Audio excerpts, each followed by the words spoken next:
Hey real estate professionals, it's time for the Northwest MLS Training Tip Tuesday. Today's tip, request a showing on the go. You take your buyers around to show them the listings that have piqued their interest. When you're out and about together, you might come across another property that they'd like a chance to see. In a moment like this, ShowingTime is going to be a huge help. You can access ShowingTime from anywhere, through Matrix, as well as the HomeSpotter, HomeSnap, and ShowingTime apps.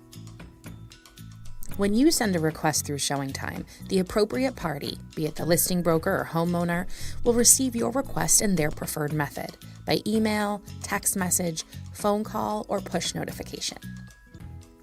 Which means that no matter what that person's doing, that request will come right through to them, and they'll be able to respond immediately. As soon as they respond, ShowingTime will notify you in your preferred method, such as text message, letting you know if your request has been confirmed or denied.